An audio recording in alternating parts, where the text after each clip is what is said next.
today's cabinet session, the government discussed a proposed rebalance to this year's budget and the draft state budget for 2018.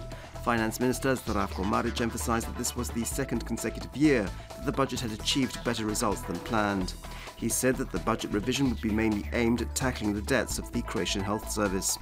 In terms of next year's budget, Maric said state revenue was projected to be around 129 billion kuna, which represented growth of 6.1%, while spending would amount to around 133.3 billion kuna.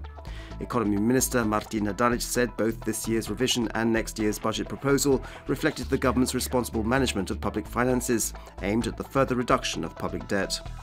Prime Minister Andrej Plenković said the government's macroeconomic policy was based on growth, exports, consumer spending, investment and the better absorption of EU funds.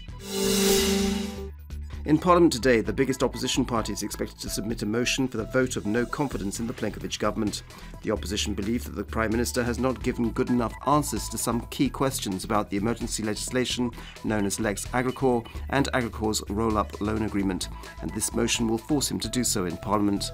Speaking on Croatian television, SDP MP Gordan Maras said his party was hoping for the support of the HDZ's junior coalition partner, the HNS, but this idea has been subsequently dismissed by HNS MP Stjepan Čuraj.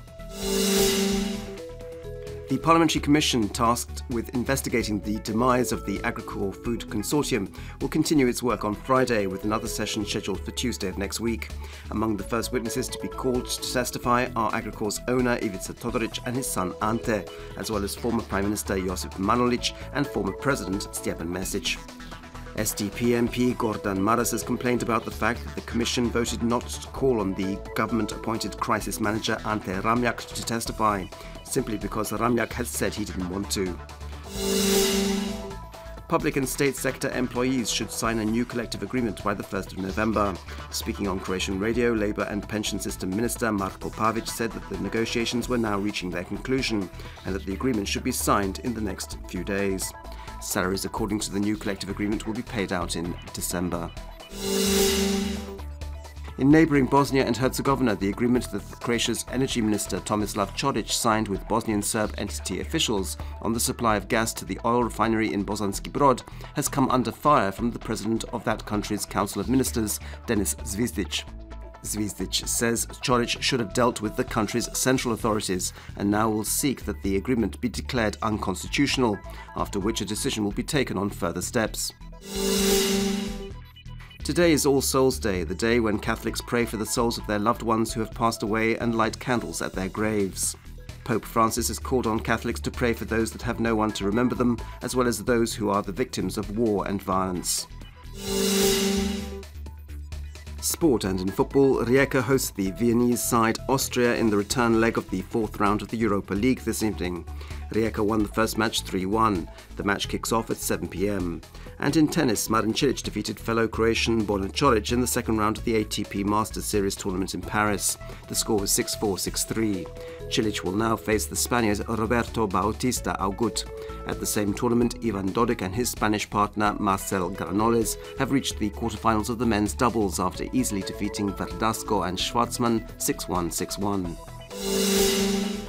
This afternoon's forecast calls for at least partly sunny weather. There could be a little rain in places, mainly in the regions of Rijeka and Gorski Kotar.